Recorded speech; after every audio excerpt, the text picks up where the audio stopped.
Tadi waktu perjalanan ke sekolah sama kakak, dia sambil sarapan mie goreng yang sudah dia buat waktu sebelum berangkat. Ya, terus saya tanya sama dia, cuman mie doang kak, nggak pakai nasi?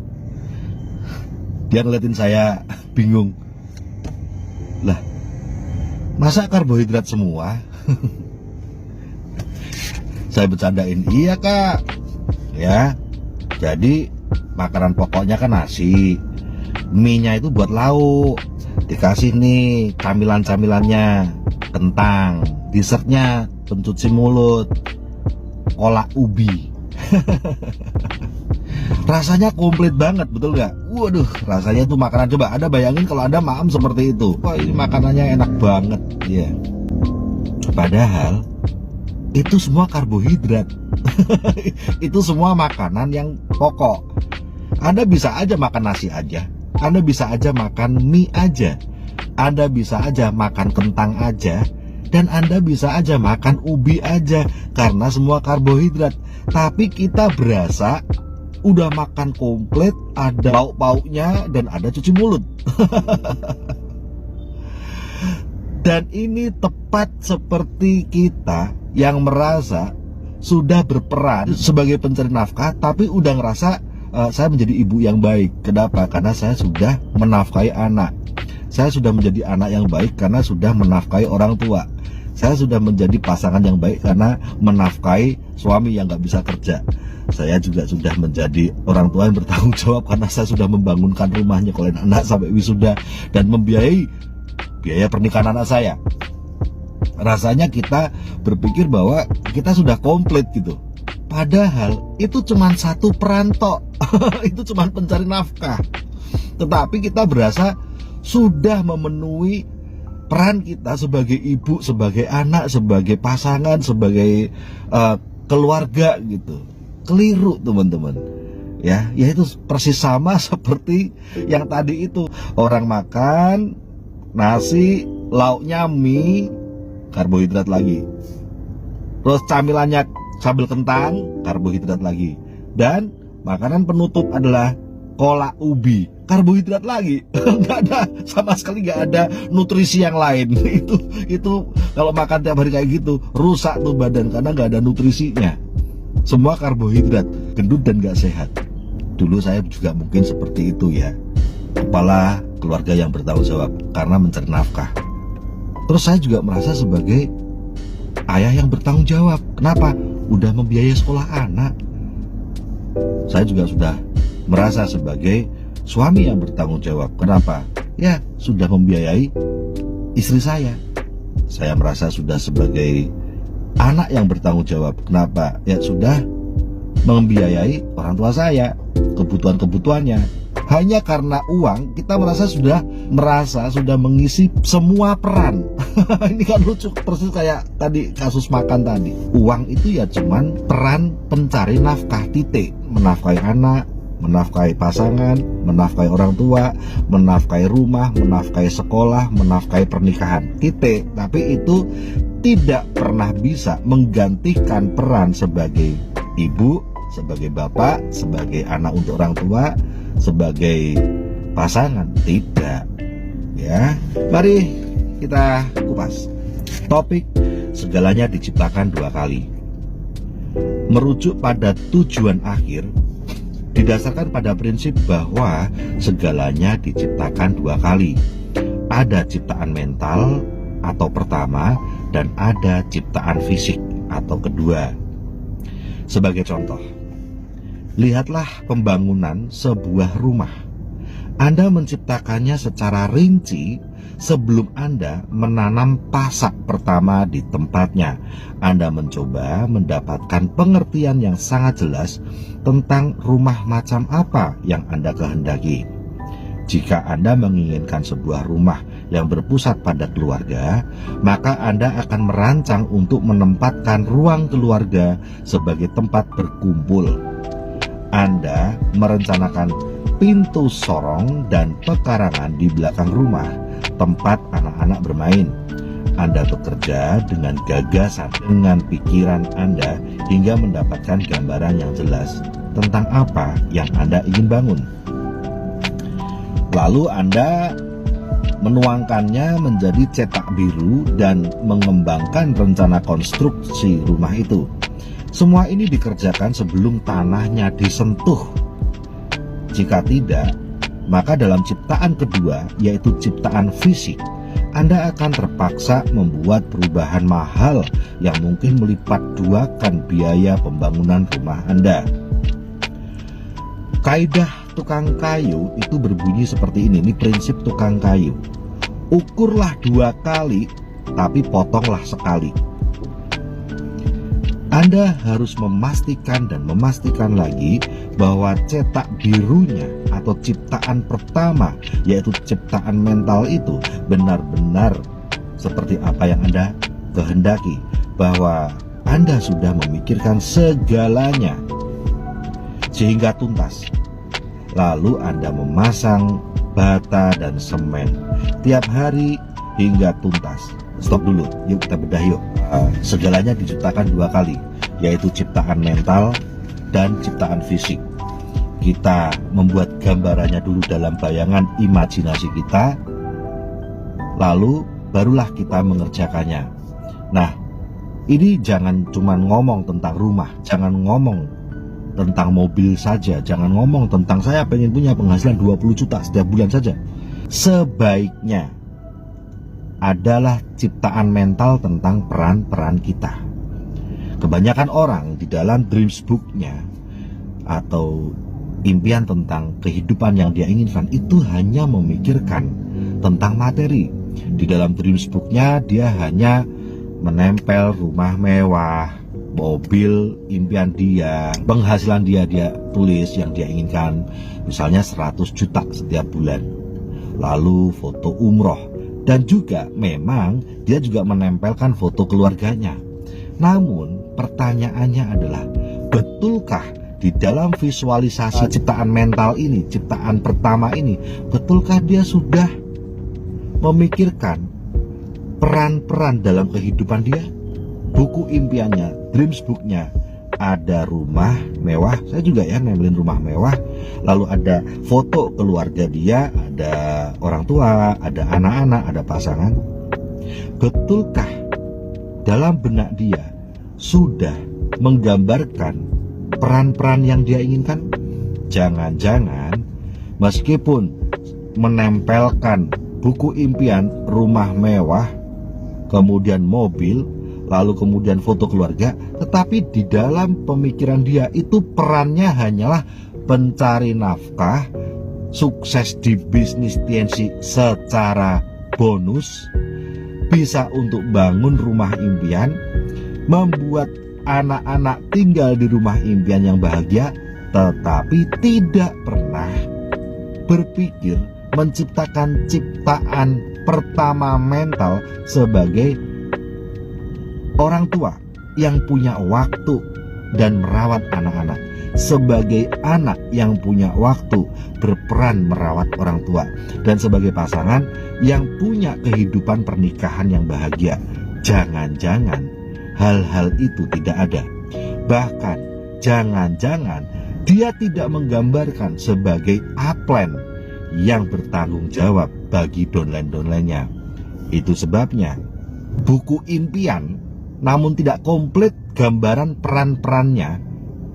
Yang bahaya tuh kalau dia di dalam kesuksesan itu tidak menggambarkan saat itu dia menjadi pengusaha yang seperti apa, upline yang seperti apa bagi timnya, menjadi downline yang seperti apa bagi upline-nya. Yang dia gambarkan hanyalah rumah mewah, hanyalah mobil, penghasilan yang freedom banget ya, misalnya 100 juta setiap bulan, keluarga yang bahagia. Salahkah itu? Tidak. Tetapi kalau dia tidak menggambarkan pada saat dia memiliki kehidupan seperti itu, sudah mewujudkan kehidupan seperti itu, dan dia tidak menggambarkan menjadi upline seperti apa bagi downline-nya, maka dia pun saat itu mungkin ketika itu sudah menjadi kenyataan, dia ngilang. Dia tidak lagi mau bekerja gitu. Dia melupakan peran dia sebagai seorang pengusaha atau sebagai seorang upline. Dia menikmati penghasilan 100 jutanya, ya walaupun turun-turun dikit, ya turun-turun cuman dari 100 cuman turun jadi 70 juta lah, misalnya seperti itu. Dan dia nggak mau lagi merawat timnya, tidak lagi mau membantu timnya untuk sukses. Dan ini banyak terjadi, teman-teman. Waktu dia masih nol, bekerja keras, berjuang supaya sukses secara ekonomi dari bisnis TNC, punya mobil, dapat martabat dan harga diri, penghargaan, dan di dalam buku impiannya dia gambarkan rumah, dia bisa wujudkan, dia gambarkan keluarga yang bahagia, dia bisa wujudkan, anak-anak sekolah dengan baik, dia bisa wujudkan. Tetapi tidak pernah ada gambaran menjadi upline yang bertanggung jawab. Di dalam dreams booknya tuh tidak ada gitu loh, gambaran ketika dia sudah sukses ini, aku menjadi upline yang seperti apa bagi timku. Tuh nggak dia buat. Setelah meraih ini semuanya, ya hilang, udah. Memang sejak awal dia tidak membuat peran sebagai upline ketika sukses. Apakah terus kita akan bahagia kalau seperti itu?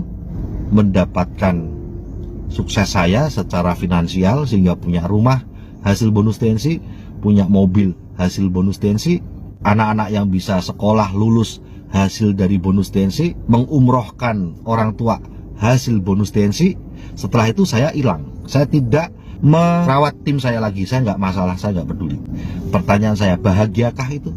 Jawabannya begini, itu sama persis seperti kita bersepuluh sama teman kita bikin arisan. Namanya orang bikin arisan itu pasti giliran dapat, betul nggak? Orang pertama dapat, dikocok lagi bulan depan pasti orang kedua yang dapat, dikocok lagi pasti orang ketiga yang dapat. Seandainya saya adalah orang pertama atau kedua atau ketiga yang dapat arisan, berarti kan saya dapat uang dari 9 orang yang lain, betul nggak, yang ikut arisan. Terus kalau setelah saya dapat arisan nih, terus abis itu saya pergi, sehingga dikocokkan arisan berikutnya, tidak ada uang saya yang saya masukin ke dalam arisan itu, sehingga rekan-rekan lain yang dapat jatah arisan di bulan-bulan berikutnya tidak dapat selengkap saya karena saya tidak arisan lagi setelah saya dapat arisan. Pertanyaan saya, apakah secara internal, apakah secara hati nurani saya merasa baik-baik saja? Ya, kalau saya merasa baik-baik saja, ya berarti sudah buta hati nurani saya. Tidak ada lagi suara lirih Tuhan dalam hatiku. Betul tidak? Tidak lagi amanah hidupku. Itu. Saya enak karena pada saat saya dapat arisan jumlahnya masih komplit 10 orang. Gitu. Tapi ketika saya sudah dapat arisan gilirannya, ya, terus saya pergi. Gitu, mau pamit kek, mau enggak kek, itu enggak penting. Apa terus kalau saya pergi dengan pamit baik-baik, teman-teman, mohon maaf ya, saya maaf banget nih, saya udah nggak mau ikut arisan lagi, nggak boleh sama suami.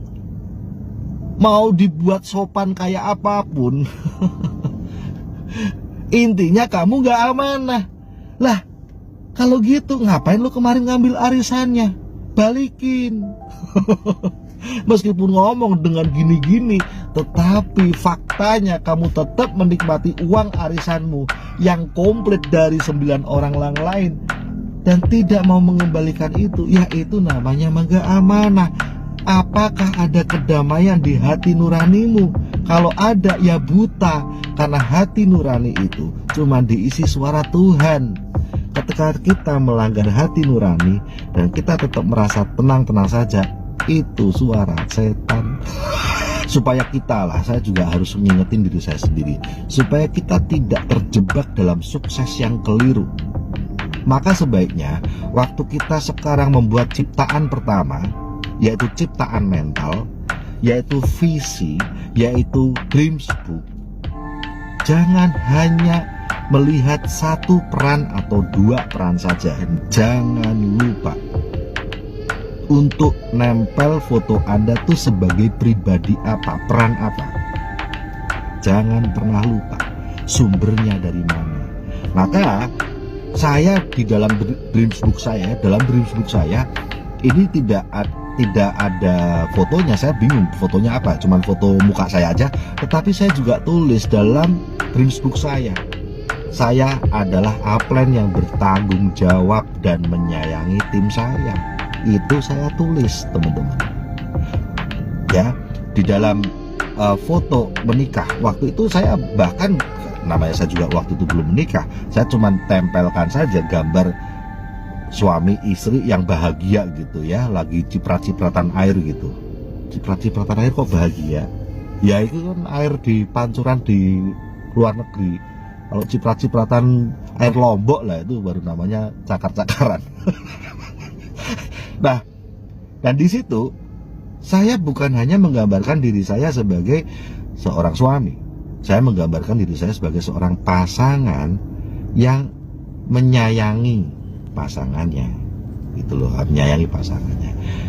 So, selalu ingatkan diri kita, bukan hanya menjadi seorang yang sukses, menjadi diamond, memiliki rumah yang indah untuk keluarga, tetapi juga peran kita. Aku juga seorang ibu misalnya ya, seorang ibu yang punya waktu untuk anak-anakku bertumbuh, ya, menjadi sandaran dalam hati dan jiwa mereka, menjadi pasangan yang memiliki kebahagiaan dalam pernikahan kami, menjadi anak yang bisa berbakti kepada orang tua, dan menjadi, ini penting, menjadi upline yang bertanggung jawab bagi downline-downlineku, membantu mereka memiliki kesuksesan yang sama sepertiku.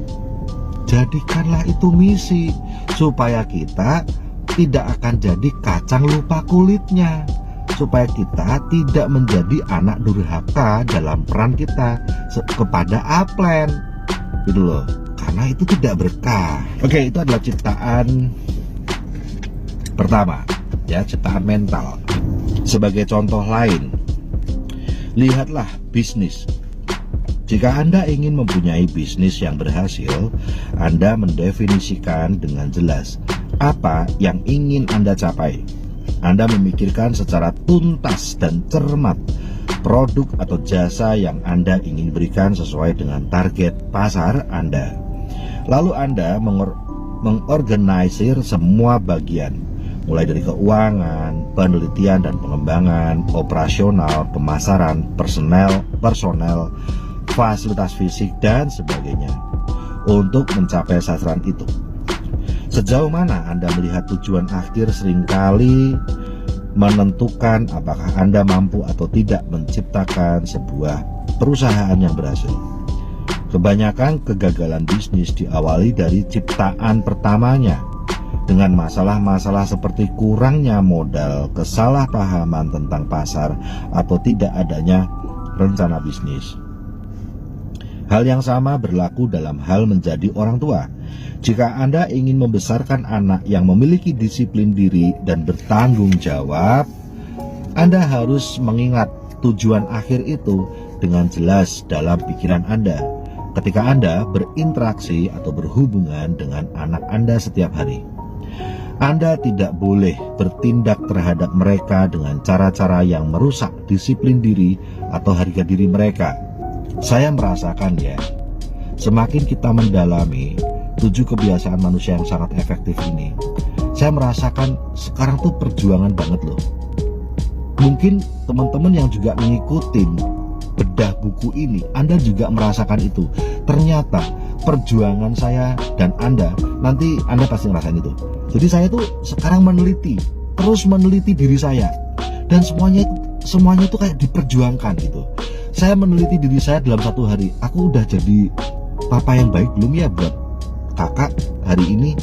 Aku udah jadi papa yang baik belum ya buat Al hari ini? Saya selalu punya waktu setiap hari sama kakak, dan waktu itu benar-benar kami isi dengan diskusi yang sangat menyenangkan.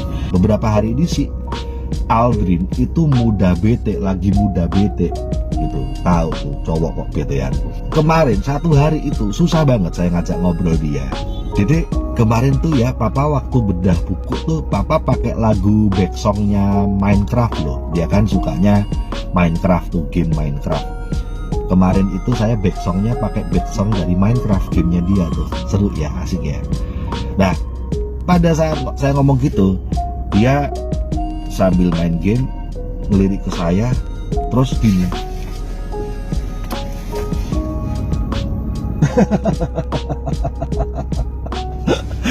Ngasih saya punggung. Saya tidak mau berhenti untuk mengisi peran saya. Masalah anak saya lagi bete nggak apa-apa, tapi itu tidak boleh menjadi alasan saya untuk tidak mengisi peran saya sebagai bapak. Saya mau naik untuk editing video, saya pamit itu. Dama, kakak mau editing dulu ya. Dadah dedek. Semua menjawab kecuali suara satu orang yang tidak menjawab. Ada tahu siapa? Tapi saya tetap harus mengisi peran saya. Nggak tahu tuh lagi bete apaan dia. Sama kakaknya juga kamu ngobrol, sama mamanya kalau sampai nggak ngobrol, ngerata suapin kamu. Ya. Nah pagi ini ketika pamit berangkat nganter kakak, ya saya sambil keluar, mamanya sama Al ada di atas. Dadah ma, berangkat dulu ma. Dadah pa. Dadah dede. Yang jawab mamanya, dadah papa. Jadi tetaplah isi peran kita, terlepas dari orang yang sedang kita isi peran kita untuk dia itu merespon atau tidak. Nah, setelah kita membedah buku 7 kebiasaan manusia, yang saya rasakan itu sekarang semakin punya radar, saya ini punya peran apa. Dan saya merasa itu sebuah perjuangan untuk mengisinya setiap saat gitu. Terus mengisinya, kayak ada alarmnya gitu. Jadi yang sekarang orang bilang saya bekerja sangat keras hari ini, orang lain ada yang mengatakan seperti itu, hari ini saya bekerja sangat keras. Saya juga bekerja sangat keras. Tetapi bekerja yang sangat keras saya itu tidak bisa cuman dilihat dari sisi bisnis. Enggak, saya juga bekerja sangat keras sebagai papa untuk anak saya. Itu saya bekerja keras. Ya. Tanpa saya punya kesadaran diri untuk mengisi peran saya sebagai papa, saya nggak akan ngajak ngobrol anak saya. Saya akan tenggelam dalam pekerjaan saya. Saya juga bekerja keras setiap hari sebagai pasangan. Ketika saya tidak mau bekerja keras sebagai pasangan, saya tidak merasa butuh untuk ngobrol sama istri saya. Saya tidak merasa butuh untuk dengar apa keluh kesah dia. Gak merasa perlu itu. Yang penting beres semuanya, masih hidup semuanya, kebutuhan sandang, pangan, papan, pendidikan beres. Oke, yowis kerja meneh. Marilah kita kerja keras secara efektif, bukan efisien. Dan bahkan tetap ngajak ngobrol anak yang lagi bete, yang tidak memberi respon apa-apa. No problem, gitu ya. Tapi tugas saya bekerja keras membangun hubungan itu, karena itu tetap akan berbuah kok. Sekalipun teman-teman sekarang terpisah dari anakmu, tetap isilah peran itu. Menyapa, memberi voice note. Saya itu tidak mau copas untuk anak. Coba bayangin, apa nggak tiap hari sama terus nih tulisan saya? Kak, papa udah di parkiran. Besok siang kalau saya nyampe, bukankah saya akan SMS yang sama, WA yang sama, Kak, papa udah di parkiran.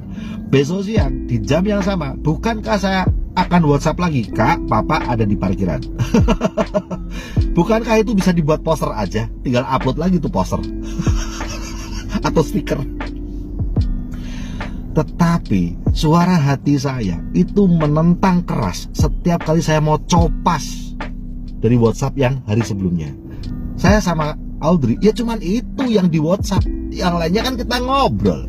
Tapi WhatsApp kami itu isinya cuman papa udah di parkiran, parkiran SMP atau parkiran yang elementary. Ini parkiran elementary. Karena kalau saya tidak ngasih tahu bahwa saya udah ada di parkiran, dia nggak akan keluar dari lobi sekolahnya untuk ke parkiran, dia akan nunggu terus di lobi gitu kan. Jadi saya harus ngasih tahu, kalau dilihat itu dari hari Senin, Selasa, Rabu, Kamis, Jumat, mungkui tok, Papa sudah ada di parkiran, Papa sudah ada di parkiran, di jam yang sama Papa sudah ada di parkiran. Dan tahukah teman-teman, saya merasa nggak tego, saya merasa tidak menjadi papa. Nah itu dia, saya merasa tidak menjadi papa kalau saya hanya copas paste, ya, copy paste dari tulisan sebelumnya. Saya tulis lagi, Kak, Papa udah di parkiran kemarin, oke, belakangnya kalau sekarang ya. Tak tambah sesuatu yang berbeda sedikit. Dan kita bekerja keras untuk peran itu. Kita kalau sekarang kita ngomong bekerja, kita harus bekerja mengisi peran kita, gampangnya begitu. Kita harus bekerja sebagai orang tua untuk anak kita, membangun hubungan. Entah Anda sekarang sudah barengan, entah Anda terpisah, membangun hubungan dengan pasangan. Kalau Anda ingin pernikahan Anda baik, bangun hubungan. Tapi jangan pernah Anda capek-capek, ya. Kalau menurut saya jangan pernah repot-repot, capek-capek dan buang waktu untuk pasangan yang memanfaatkan. Lalu bekerjalah sebagai upline, ya, bekerjalah mengisi peran upline, membangun hubungan, ya, dan bekerjalah sebagai pengusaha, bikin poster, live stream, sharing info, ya, bekerjalah untuk Tuhan, ya, berdoa, berbagi buat sesama, berpikir positif, memaafkan orang yang sudah menyakiti Anda. Itu bekerja buat Tuhan loh. Ya, nah, so itu kerja keras kalau menurut saya. Jangan berpikir kerja keras itu hanya untuk urusan bisnis. Mau kerja keras untuk urusan bisnis, tapi nggak mau kerja keras sebagai papa, membangun hubungan sama anak, nonsen, sia-sia. Mau kerja keras sebagai seorang pengusaha untuk mewujudkan rumah impian, tapi tidak mau bekerja keras sebagai mamah yang membangun hubungan untuk anaknya, nonsens, sia-sia. Pokoknya semuanya itu direncanakan, ditulis di kertas, ya, digambarkan dalam visualisasi Anda, imajinasi Anda, ditulis di kertas sebelum itu Anda terapkan. Karena segalanya diciptakan dua kali, ciptaan mental dan ciptaan fisik. Nah, itu intinya. Anda harus juga memberi gambaran, saya adalah upline yang seperti apa bagi tim saya. Nanti kalau Anda tidak membuat gambaran itu, pada saat Anda udah sukses secara finansial, Anda sudah bisa menjadi orang tua full time untuk anakmu, untuk pasanganmu, untuk orang tuamu, bahkan mengumrohkan, tetapi Anda tidak lagi jadi upline yang benar bagi downline Anda. Di mana amanahnya?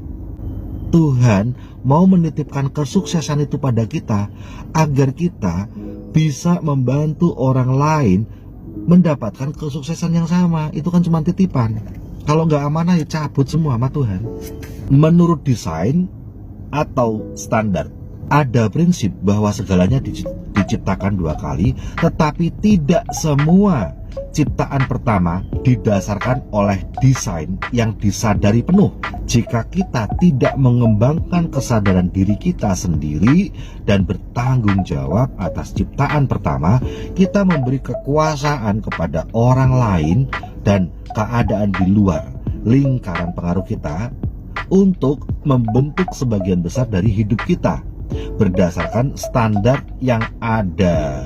Naskah-naskah ini berasal dari masyarakat, bukan dari prinsip. Dan naskah itu kisah hidup kita, itu naskah, ya.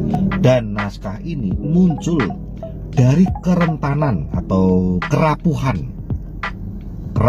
kita, rapuhnya kita yang dalam, ketergantungan kita yang mendalam pada orang lain, dan kebutuhan kita akan penerimaan dan kasih, untuk merasa dimiliki, untuk mempunyai arti dan berharga, akan perasaan bahwa diri kita memang penting. Nah, kadang-kadang hanya supaya kita itu dihormati, hanya supaya kita itu diterima, hanya supaya kita itu dianggap tidak nyeleneh, lalu kita menyerahkan naskah hidup kita pada putusan orang lain.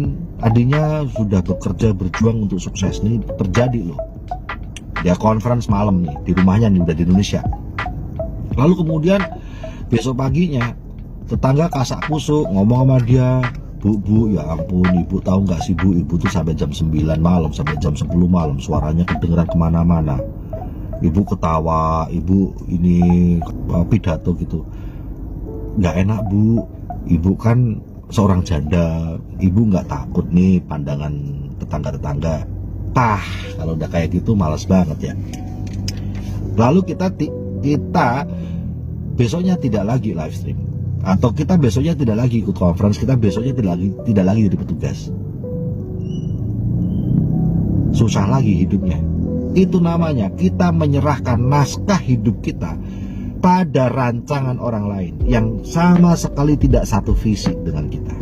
Kita mungkin merupakan ciptaan kedua dari desain proaktif kita, atau kita adalah ciptaan kedua dari agenda orang lain. Kapasitas manusia yang unik berupa kesadaran diri, imajinasi, suara hati, dan kehendak bebas.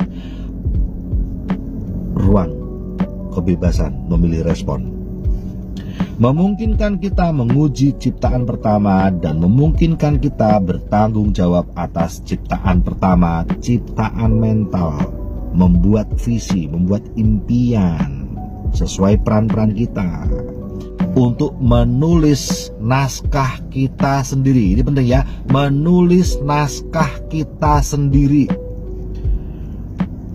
Bapak Ibu, tulislah naskah kisah Anda sendiri.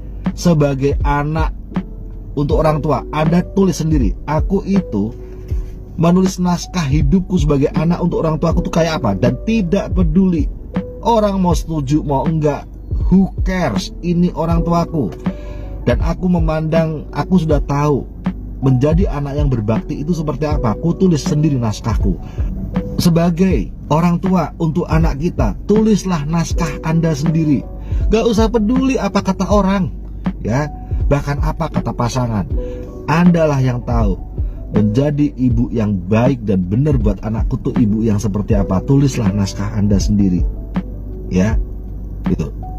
Menjadi pasangan yang baik dan benar itu seperti apa. Tulislah naskah Anda sendiri. Anda tidak akan menemukan dalam naskah Bu Sari, istri saya, istri yang baik adalah istri yang selalu masakin suaminya, selalu bikinin kopi buat suaminya, selalu nurutin apapun permintaan suaminya. Dia nggak punya naskah itu, dan saya bahagia dengan itu.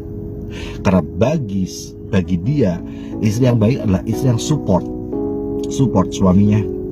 Istri yang baik adalah istri yang bisa ngarahin suami, tidak harus nurutin suami, ngarahin suami yang benar. Istri yang baik adalah istri yang bisa mengatur keuangan suaminya sehingga beranak pinak dan jadi sesuatu yang lebih besar daripada yang saat dihasilkan. Itu adalah naskah dia. Itu yang dia lakukan untuk saya. Tidak ada dalam naskah dia, istri yang baik adalah istri yang harus menjadi kelihatan paling cantik saat bersama suami keluar sehingga suaminya bangga, istri gue cantik kan. Itu tidak ada dalam naskahnya. Istri yang selalu nurut apa kata suami, itu tidak ada dalam naskah dia. Tetapi bukan berarti jadi pemberontak, tidak. Dia nggak mau nurutin suami kalau suaminya nggak bener, ya, bikinin kopi, oh enggak, itu tidak ada dalam naskah dia. Kalau dia mau bikinin kopi, ya karena dia lagi ada waktu bikinin kopi. Tapi dia bisa untuk tidak bikin kopi, itu bukan tugas istri kalau dia jadi istri. So, naskah saya dan naskah kami itu kami diskusikan, ya, naskah dia sebagai istri, naskah saya sebagai suami. Dan tulislah naskah Anda sebagai upline. Percayalah teman-teman, ketika kita nulis naskah kita sebagai upline yang benar bagi dolan, itu sumber kekayaan finansial. Itu seperti seorang petani sedang menulis naskah dia untuk sawah padinya. Jelas ini petani akan panen besar karena dia sudah menulis naskah untuk padinya, ya. Terus apa hubungannya sama CP? Hehehe, semua peran-peran tadi, bukankah itu hanya bisa terjadi kalau CP? Sumbernya CP, bukan? Kalau nggak CP, apa bisa?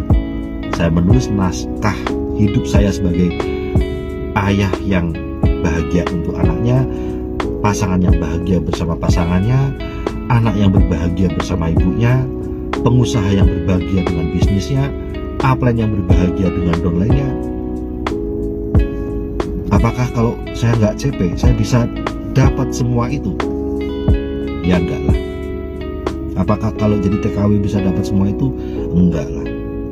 Apakah kalau jadi guru SD saya bisa dapat semua itu? Enggak banget lah. Jadi CP bisa nggak dapat semua itu? Bisa. Karena itu memang sumbernya CP. Baik teman-teman, semoga bermanfaat dan menemani perjuangan kita di tutup buku bulan Mei menjadi CP, melahirkan CP. Ya, sukses selalu. Saya mau ke rumah ibu. Assalamualaikum warahmatullahi wabarakatuh. Salam sejahtera buat Anda.